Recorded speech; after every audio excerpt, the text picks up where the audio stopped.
This is a Youth Investor podcast hosted by yours truly, Javan. Thank you so much for joining us for yet another podcast, and we hope that you will continue to listen to our podcast. And of course, on today's podcast, we are celebrating what we call here at Youth Invest International Youth Month. We actually say that 2021, the whole of August is Youth Month, rather, as we celebrate each and every day the different types of and the powers that the youth possess. And of course, the 12th of August is the actual day, which is International Youth Day, which we celebrated by having a discussion with our different stakeholders and the youth on how we can actually seize the food supply chain in our region, also following to the actual theme of the 2021 International Youth Day, which was transforming food systems.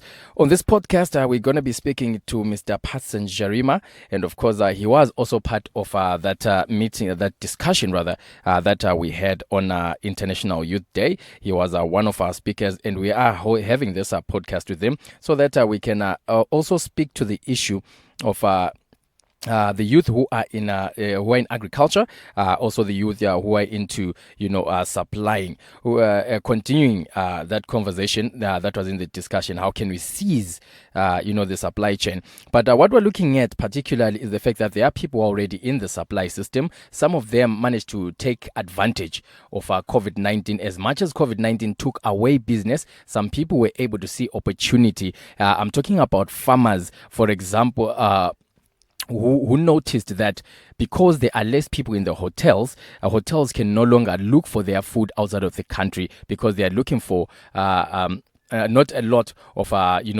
products at this particular moment, so they can be actually supplied by the small scale farmer.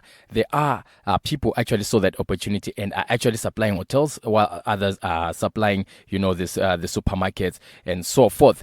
Now, when everything goes back to normal, if ever there is that, or when people are able to travel yet again, what happens when the hotels now want to go back to re-engage those suppliers from outside of the country? How can these youth who are having contracts right now, who are supplying right now, strategize so that they do not lose their contracts, so that they continue being the first choice suppliers of products of agricultural produce to the hotels? Mr. Zharima, thank you so much for joining us. It is my pleasure, Jay. Thank you so much for having me, and greetings to everybody listening. Thank you so much. Well, maybe I did not actually give you a befitting introduction. A befitting introduction. You are a lot of things, and at times, I had to ask you, how do we introduce Mr. Zharima? Because I know Mr. Zharima is a hotelier. I know Mr. Zharima is a farmer. I know Mr. Zharima in media. But how do we introduce Mr. Zharima? It's I don't want to beat my own drum, but maybe just for the benefit of listeners. Yeah, sure, definitely.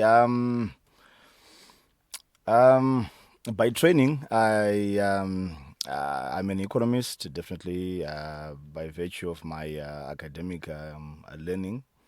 The love of media had always been with me, which prompted me to actually go again to study a bachelor's in communication, media and communication. So I'm also trained in that field as well. But in practice, it will seem that I've always had the love and the opportunities in the tourism industry. That's where I have excelled in my career, regardless of my academic background. But I've done pretty well in contributing my fair share into the tourism industry. I've also found a gap, and I'm also an entrepreneur. I've also, ventured out in the tourism industry. So I started off in the hotel business, and now I'm actually, running my own businesses within the tourism industry. So you can take whatever it is that you want from that one, but that's exactly me. There, that's what I do. I'm also a farmer. I've got a farm. I do livestock. I do. I'm a fish farmer. And we're also venturing, just growing our portfolio in the farming industry. Who knows? I might be adding on another business venture very soon, probably mining. I'm looking at that as well. You can't go into business and leave mining out. They say definitely that's where the money is. Now, coming back now to our issue. I told you earlier on that we are going to be looking at just one question. And with the background, obviously, of what I mentioned earlier on, there are people who saw opportunity when hotels could not, or rather, do not need to be, getting their supplies from outside of the country. For obvious reasons, there is not a lot of people. And then some people identified that. I know in our meeting with one such farmer, Mr. Ngobis Tamaposa, I know he supplies lettuce, and he's the one person who gave me that idea. It would, we can supply lettuce right now. And I was asking him, how are you going to do it, going forward? He's also supplying... there was another farmer, Mr. Luke Mpalume, who supplies mushrooms and lettuce as well. And there's that. It looks like these are some of the things that we do not farm maybe in Victoria Falls or in and around Victoria Falls. But they gave, they spoke, and it seems it's something that is doable. I know with the mushrooms, you need to have like a room or a big wall or something like that. So it's not an issue too much to do with land. We know that there are buildings that need people to rent them and everything. But now the question is, as small to medium entrepreneurs, as young farmers and suppliers, as small scale, suppliers in, food production and distribution, what strategies can they employ then to make sure that they remain the number one suppliers, post COVID-19?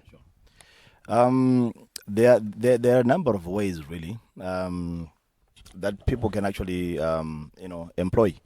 The entire subject itself of farming is quite a very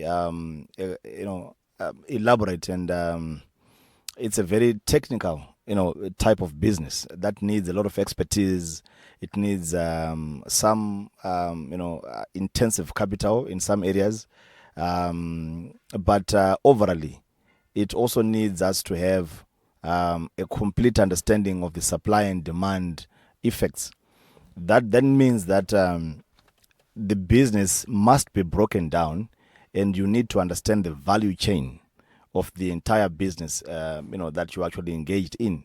That it means that now, if you are farming and you engage probably in the vegetable market, lettuce, mushroom, etc., tomatoes, cabbages, whatever maize, you need to understand your input. What is it that you need? How much land do I need to do this? What are the costs associated with this? The risk that is affected, that is also associated with that type of business. But that is just a feeder into your overall vision. Now, after you having satisfied that initial thought process, you again need to go on to the issue of how then do you take the product to the market. Again, there's a lot of logistical approach that you need to understand as you do so. What is my market? What does it want me to do? What does it require of me? Am I the right person? Do I have the capacity? Do I have the right quality? So farming must not be a blind affair where you simply get into it without having done your research well. You need to have a niche into the market. That is to say, if I'm going to be a potato farmer, I must know exactly who my buyers are, or my business partners are going to be. I must be able to understand exactly how much I'll be realizing from that venture. I must be able to understand how the market works. I must be able to understand the quality of the product that I need to put on the market. I also need to know the end user, exactly who is going to be consuming my product. Even if it's the hotel that is bought, the hotel is also retailing. So there are a lot of things that you need to understand, because at the end of the day, The hotel might be impressed with my product, but then their end user might not be so impressed as well. So you will find that the next lot that I'll produce for the hotel might not buy because their customers were not happy with my product. So it's a whole value chain that you've got to look into, and it's always advisable that proper research is put into the venture before you really spend a lot of money into it, and understand exactly how you can navigate your way in case whereby some unforeseen situations begin to come up. You need to have a fallback plan on how you can now switch over until you do the right thing, and then you become being profitable. So understanding the issues of SMEs into farming. Farming is a business just like any other, and of course the most common requirement is land. But how much land is the question now? And we've got an advantage of technology where we now understand that there are actually various methods of doing the farming. And land very soon will no longer be a requirement of you being called a farmer. Why? Because now there are other methods like the greenhouse farming. We now have what you call aquaponics, where you grow your food or your green vegetables without soil, but just some nutrients that you put in holders, and then you've got your water supply into it, and your plants can grow very, very, very well. So the absence of soil in farming has got many advantages. You control the pH of your nutrients. You also control the quality, and there's also less infection by those little organisms, or the microorganisms that live in the soil. So you will find that your crops are better, have better quality, and also they actually taste better because you would have put the right nutrient content that amounts to the right food that is required by the plants to grow healthy. But now, so basically, even in your backyard or inside your home, you can be a farmer just by having the right materials, being put together. And also, you now don't have to wait. The traditional farming, you would depend on the rainwater, that is water coming from the rains, or some water reservoirs. But when it comes to aquaponics, even your tap water can do. Even your tap water can do. So basically, farming is now becoming easier, and it is now doable in of course in a small scale or a large scale, depending on the capital that is available to you or the space that is available to you. But now it is the case of you being able to approach with the right knowledge, and you do what is right for you. You do using the advantage that is available to you. So farming is now pretty much open to anyone. You don't need to have a farm in order for you to be a farmer. You are also looking at the issue that land is not the only thing that actually gives or makes a farmer. There are people who are now getting into the aquaculture, that is to say fish farming. I understand in Ghana, there is a gentleman who was actually doing shrimp. In Africa, that's in Africa. Shrimp farming in Africa is quite a misnomer. Why? Because we do not have the oceans and the right, aqua, bodies that actually, give life to such, deep sea, creatures.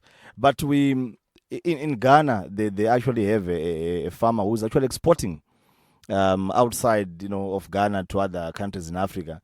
And that's how the operation is big. That's how big the operation is, rather. And so you do realize that the water is actually become a very profitable piece of land in quotes to actually do your farming. So fish farming is a very easy project. It doesn't need a lot of space. The concentration of the fish in one area can be also, done to make sure that there's maximum productivity. And with the right methods, the right skills, the right knowledge, definitely you will be able to have a very profitable venture into fish farming. So land is not the only guarantee, or it's not the only prerequisite of one being a farmer, but rather land. You are now doing aquaponics, where you can grow your food even in the space where you've got some little holders and some pipes running in your home, and you are growing your vegetables, your tomatoes. Mushroom, you need a very small space if you are starting out. 1 meter by 2, you don't need a very large space there. And then, you begin your mushroom farming. And this is farming that is done in pre-pegged, nutrient infused, bags, where you then begin to grow your mushrooms. Even in buckets, you can actually do your mushroom farming. It all depends on exactly how or what is available to you and how you intend to do it and what's cheaper for you. But definitely, again, you can be a very good supplier of mushrooms, and you are doing it in your house. You don't need a whole lot of land or a farm for you then to call yourself a farmer. So those are some of the areas that people need to look at and to understand. And again, they are feeding into the larger grouping of small to medium enterprises. Right. So small to medium enterprises, this is a business term that applies to business owners who are either sole proprietors or people who are starting out and they've got a certain market cap, a certain level of investment that does not accrue to a commercial enterprise. But it's a small business that employs a few people, or maybe it's a one person who's working there. You then qualify into the small to medium enterprises. But some medium enterprises, you are looking at people where you can actually even hire 10 plus people, which then puts you into the medium bracket, but also with the turnover that is within the range maybe of 100,000, 50,000, thereabouts, 150. Just depends on the scale of your operations. You can qualify to be a medium entrepreneur, or a medium enterprise. So basically, we are looking at people who have small enterprises that are, resourced moderately. Then you can call yourself a small or a medium enterprise. Farming does require intensive capital if you're on a farm. But you also need to understand that farming requires an intensive a knowledge system. And that means that farming is now so technical. You need to understand how to grow whatever it is that you want to market. You need to understand it perfectly and thoroughly. If you do own an opportunity, it's rather you hire someone who has got the skill or the knowledge to complement your vision. Right, so both of you will become farmers. You are a business person, you've acquired a piece of land, or you come into a venture, but you need people with the right skills and the right knowledge to then come and implement, and you come up with a very good product. So coming to the question whereby people need to understand how we can outlive the COVID-19 pandemic and actually go on to keep on being the suppliers of choice to the hotels, especially here in Vic Falls, where the biggest market obviously is the hospitality industry that actually requires more food, etc., etc. We need to understand exactly how this works. The first and foremost condition is the issue of quality. Do we have the right quality of the product that we are taking to the market? Because of COVID, this is what you call an undue advantage that was given to the youth and the people who are now supplying here in Vic Falls, because there's just no other option. At times, we're having a situation whereby the intercity travel ban are in effect, and so the hotels, when they do get clients, maybe local clients or regional clients, they cannot, their logistics is rather, difficult to do. So they would rather settle for the local suppliers. But this is an advantage whereby you have been given a 2-year lead, 2020-2021, of supplying these hotels and making sure that you form meaningful relationships. You introduce them to your product. You introduce them to your farm. You introduce them to your place of work. You introduce them to yourself, to your vision, whereby they can now begin to see who is this new farmer. What are they offering? What are they trying to achieve? These are business partners. These are stakeholders. So they can actually support your vision. I know of some businesses that actually do contract farming, like your Delta. If they want the sorghum, they might not have the farms themselves, but then they go out to people who've got farms and they tell them, look guys, can you do sorghum farming? They supply them with the capital, they give them the implements, and then they buy they buy the sorghum from them as their own inputs as well. Right. So there are other businesses that might actually get into contracts with you in that manner, but it depends on how you approach them. So if you've got some very good piece of land, you've got a skill that you possess, you could approach a hotel and say, look guys, can I be your supplier for chickens or for road runners, but I don't have the capital. Would you please lend me or come into partnership with me? I have got my place here. We can do this farming together. I supply you for such and such a price. And then you've got your contract farming.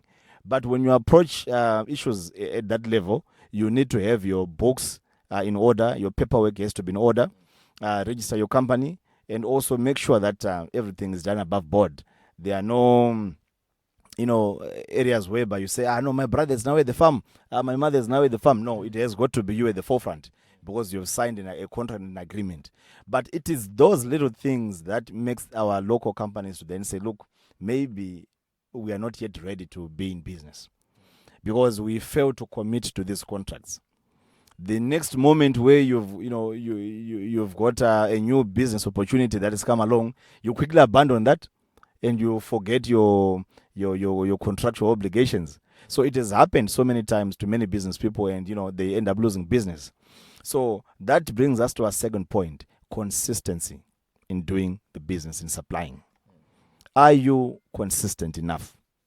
So you will find that as a business owner myself, I would rather go to OK's stores to get my products from them. Why? Because they've been consistent for many years. Yes. So I know that they will not, and I repeat, they will not abandon my contract, or they will not disappoint me when it comes to supply. They will go to any length to make sure that they meet their contractual obligations. So I need consistency in my business. I need to make sure that I'm guaranteed that whatever product that I need, I'll get it. So definitely that's what businesses need, because we need to be sure. We need to be able to plan as a business. So can the small to medium enterprises be able to guarantee to the bigger businesses the supply? And half the times you find that there is one reason or another. Sometimes they tell you that, look, no, my child fell sick and I had to attend, so I'm sorry I could not do 1, 2, 3, 4 things. So that's lack of capacity. There's no consistency. So again, you will find that they will not be able to give you contracts. So the moment that these businesses, they begin to supply again, the bigger businesses are coming in, it's very obvious, 75% chance that they will leave the small suppliers and go back to the bigger suppliers. Again, that brings us to the point where, because of the lack of an organizational skill, a business that is run by one person is actually more risky than a business that has got a staff complement of skilled people. So you need what you call a business organization. May you please be able to grow your business to an extent whereby you've got an ecosystem whereby in your absence, there should be somebody who can take over and you remain in business. A business must not go with you. If your son or your daughter falls ill and you've got to attend, the business has got nothing to do with that. It still has to continue giving its services. So in order for you to do that, do not be a one-person player. You need to create synergies with people who can assist you in making sure that your vision or your business keeps going on. So you need synergies, creating synergies to help yourselves and your business to remain on the market, to remain in business, to remain, meeting its contractual obligations. That is what will lead to the consistency, and that will make sure that your business will survive even post-COVID, and you really be competitive, against the bigger businesses. All right. The third thing that is, or is it the fourth thing that is so commonplace, is the issue of the failure to do your books properly. You will find that when you now come to the issue of supplying itself, there are some various things that you need to understand offhand when you're dealing with bigger businesses. They've got also their what you call SOPs. Those are standard operating procedures. These are procedures that are audited, right? So they cannot be buying from unregistered, players.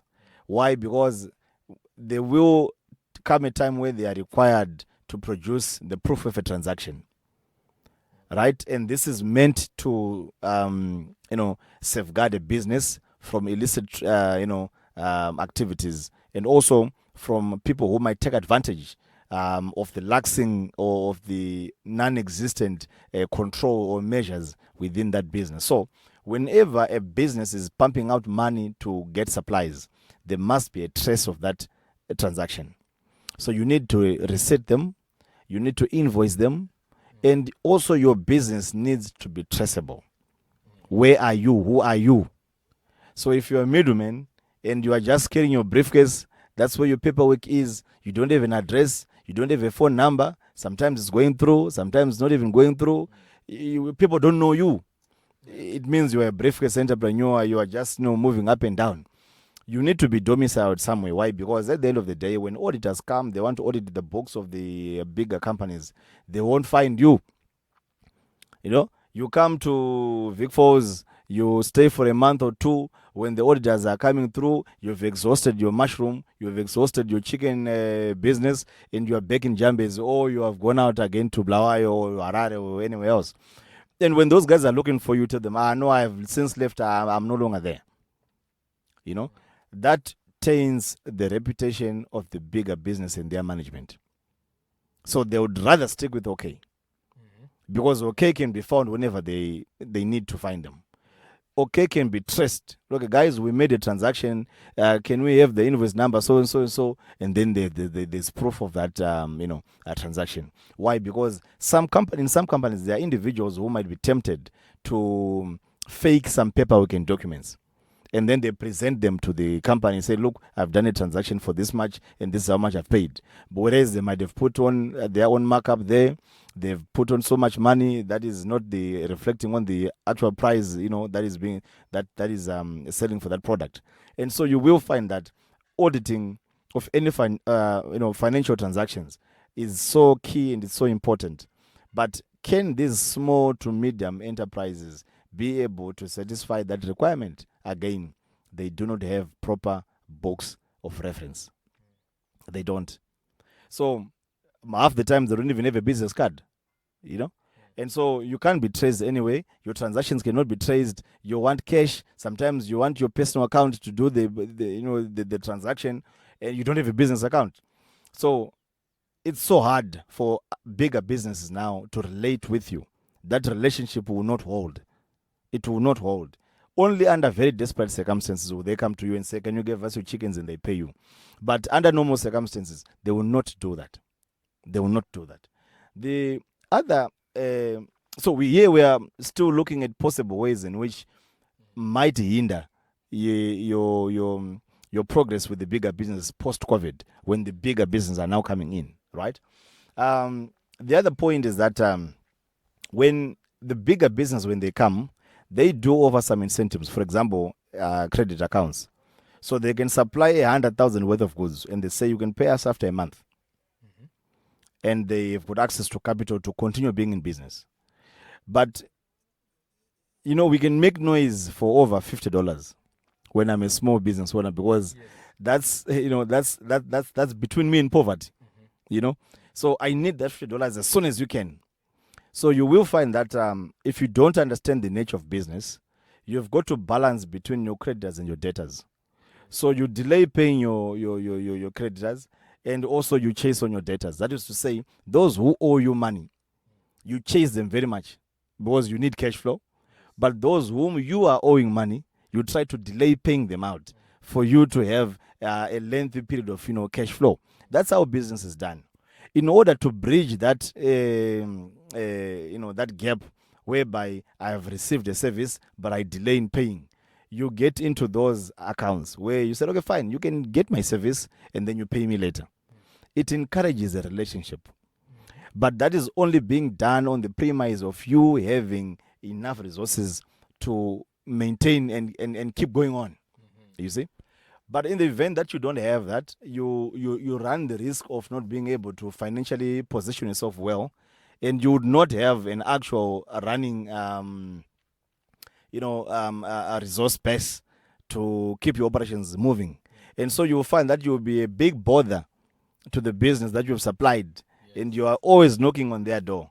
And you cannot negotiate for any payment plan because you're a small time player. So again, naturally, any business decision that will have to be made, whether to go for a small supplier or a bigger supplier, they will obviously go for a bigger supplier because they get some good terms there. Proudly brought to you by Youth Investors, promoting inclusive and equitable communities.